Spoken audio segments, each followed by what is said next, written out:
couldn't pick a winner out of these four so far. Very, very close. I see you there onto the arena sidewall, depressing the pit release button. Almost inadvertently, they were shoved onto it. ICU's axe comes out. Chromalot is flipped over. Can they survive? Oh, yes, yes, yes. I love that. Looking on, Ray Tate. Looks mean and merciless, didn't he? Wouldn't like to cross him up there in that pod.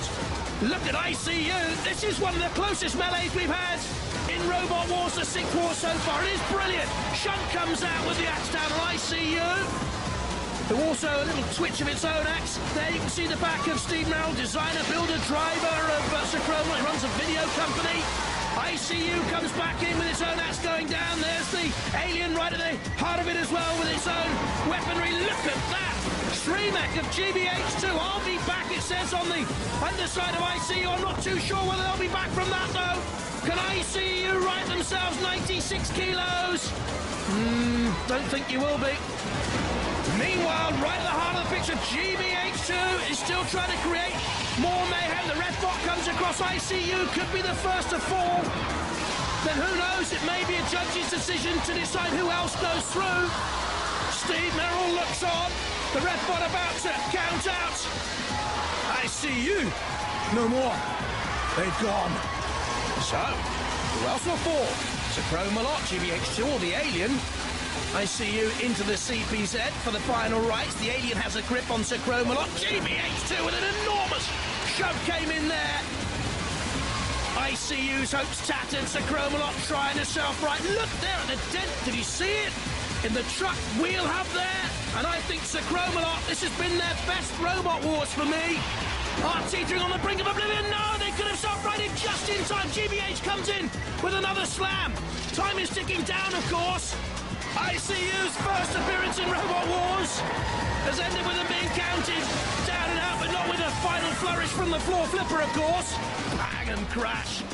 With another little piece of an eye come off there.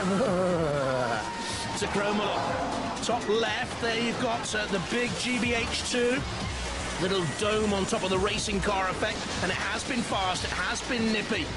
Could take on Le Mans there. You can see Growler at the bottom of your picture. The House Robots coming in, I think. Chromalot's overturning the CPZ. Growler's going to dump ICU in the pits.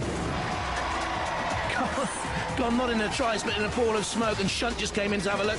Chromalot desperately trying to self-right the CPZ. I think the clock's going to help them. I think they're going to be counted to a judge's decision. They are with G.B.H. 2 and the alien. The judges will have to decide. Brilliant battle. So close. They all end up together. That's fitting.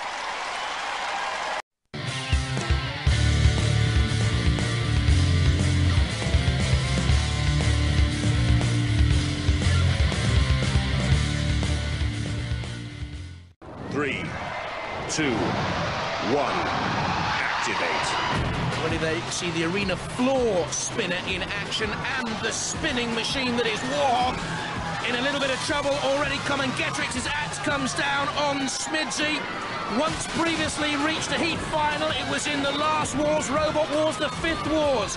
Have they improved again, S.M.I.D.S.Y? Warhog again taking some punishment. We're seeing there the Comengetorix team from behind.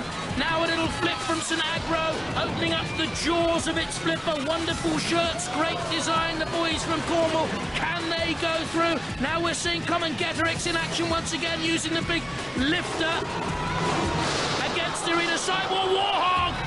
And the arena sidewall is literally in splinters. Warhog again slams against the arena sidewall, so we know the destructibility of that spinning disc and the blade. We know how heavy it is, but is it fully under control? Agro has activated that pit release. I wonder who's going to go down. Warhog, to me, seems out of control. Oh, piggyback! Lifted up on S.M.I.D.S.Y. Where's he going to go from there? Splendid stuff. S.M.I.D.S.Y taking for a ride. Down comes Warhog once again. Warhog's totally out of control out there in the arena. S.M.I.D.S.Y doing some damage. Controls, who needs them when we've got fun like this? Comengetorix slamming back into the CPZ. What is going on out there? Do they know? I don't know. Come on, boys, get a grip. Growler certainly will. Comengetorix against the arena sidewall seems to have impaled itself with its axe. Growler thinks so. Is having a little bit of a nudge. Well, who's under control? Who's still alive here? I'll have to ask Craig. I have not got the faintest idea. Comengetorix has certainly caught its own axe. Oh, it's now frayed and it's gone into the pit. No! Very nearly. Ooh, and the crowd. Dear, Warhog's almost gone in, and now finally St. Agro's bitten the dust and they've gone in. Oh, dear, oh dear.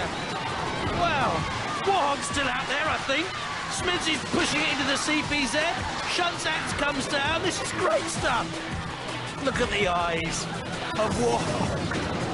Comengetorix is still there as well. Certainly S.M.I.D.S.Y has done brilliant work for me once again. S.M.I.D.S.Y knocked out of the heats 3 times in the past. Can they go one step further this time? Warhog's been great value, although I'm not too sure the judges will agree with me if it goes to a judge's decision against the sideboard again. I love the eyes and the tusk and the nose out there, Warhog. They never really know what he was doing. Growler backs in. Warhog piggybacking again on S.M.I.D.S.Y. Trying to take a ride through to the later stages. It's not going to work, boys. Go on, S.M.I.D.S.Y, get rid. Wait, oh no!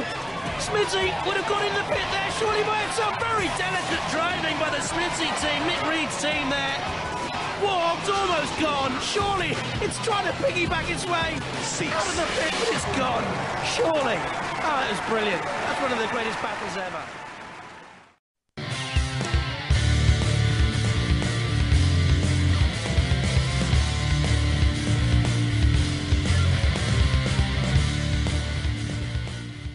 Already seen that to great effect. 2, 1, activate. You have to ask me, this is the stronger heat, because it's got Terrorhurtz out there with that mighty act, and it's got Vader. I like the look of Vader. Terrorhurtz was very nearly toppled. I like the look of Barber-Ous too, but I'm not too sure how effective it is. Goodness me, that is metal. Mashing mayhem out there at the moment. Splendid action. Vader away from danger, and then out comes Shunt. In goes the axe of Terrorhurtz. The Barber-Ous pole is simply churning away. Their iron ore is being ground down to a sparked pulp, I think. Or is it okay? I'm not too sure. Iron ore might have been immobilised. They're all looking on in the control pods there. You can see the iron ore team, Gilbert, Grim and Robert. And Ian Bilbo looking on with concern. There also the Terrorhurtz boys as their axe comes into play on Barber-Ous too. And the force of the axe down nearly sent a 99-kilo machine. Terrorhurtz too rocking away from the action. Iron ore's okay, and across the flame pit there. The flame pit hot enough to melt any hopeful robot war heart.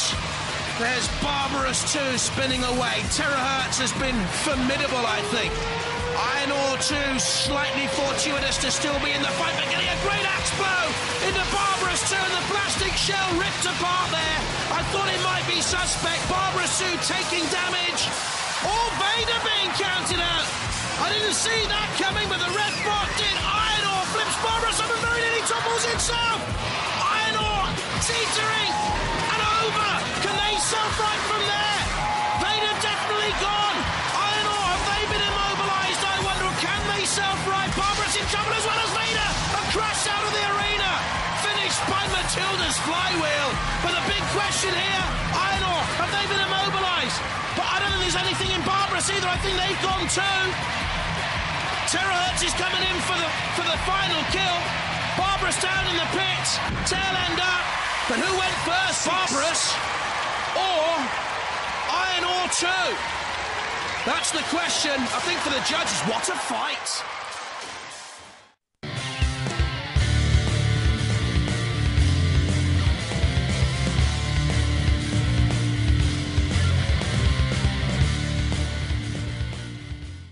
Three, 2, 1, activate. The world final. And immediately on the attack, it's Razer with the beak and Behemoth with the scoop. The two most dangerous weapons we've seen throughout these world championships. The scoop rises and drops. In on the attack again comes Razer, flipped up on its side. Now it can use that beak to right itself if it can get away from the clutches of Behemoth, which is pinning Razer down on the floor at the moment. Razer desperately trying to get some sort of claw hold on the arena floor, but this is good steering and controlled aggression from the Pritchard boys and Kane Aston in that Behemoth team. Matilda comes in as well. Now you can see the wings on the beak, as it were, as Razer flips itself up, comes on the attack. Turned over once again, though. And worry here for Simon Scott and Vincent Blood and Ian Lewis in that Razer team. The Behemoth boys are on top. Razer being toppled and turned again onto the flame pit. It'll get itself away from there, I'm sure. That is rising phoenix-like from the flames, or is it? Can they get away from there? I don't think they can. I think that wing isn't gaining sufficient purchase on the grid of the flame pit. They get a nudge. They're off now. They could be away any moment. There's something wrong here, you know, with Razer. And Razer has a history of mechanical breakdowns. And I think they've gone again. The beat, the stream-make, the self-righting mechanism. No, they're okay. They're off and running. Oh, for a minute there, I thought they'd gone. And I think Simon Scott did too. Vincent Blood there, the bald head at the bottom of your picture, we know what he's like. Ever had a dinky toy when you were a kid? Vincent, when he was 7, built a car crusher to destroy them. That's what he's like. This is Razer, though, crushing Behemoth, the frame. And the bottom part of Behemoth there is its most vulnerable part. Just peeling away the plating along the side. Hopping and jumping now, look, Razer. And Behemoth pinned between Shunt and Razer, and in trouble. This is an epic final. Damage sustained by both, but it's Razer there, pinning Behemoth down towards the CPZ, the corner patrol zone, the flags of St. George on the top of Behemoth. An all-English final. Razer turns to come on the attack, now dances away from Behemoth. Spins again.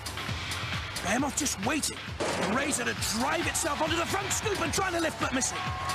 Now Razer going around the side panel again to crunch down and peel away that side plate.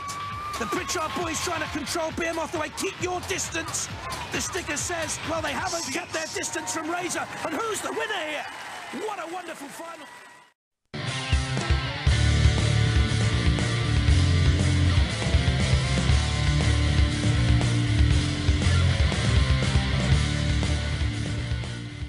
Three, 2, 1, activate. And let me remind you, this is for a place in the series semi-finals later on. With GrimReaper. Simon at the controls. Just a little push from Big Nipper. Big Nipper is a kilo heavier than GrimReaper and is certainly starting this very well. The underdogs, as I mentioned before, no one really has noticed them getting through to this stage. It's a very well-built machine. Needs to get out of the CPZ.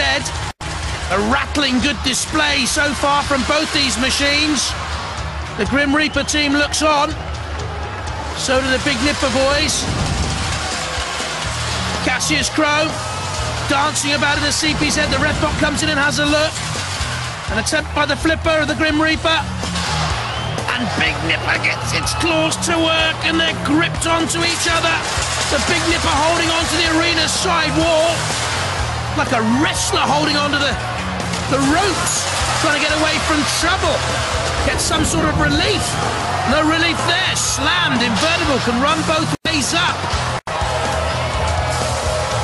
Together they meet again. The GrimReaper can't get any effect out of that flipper that can hoist easily the 100 kilo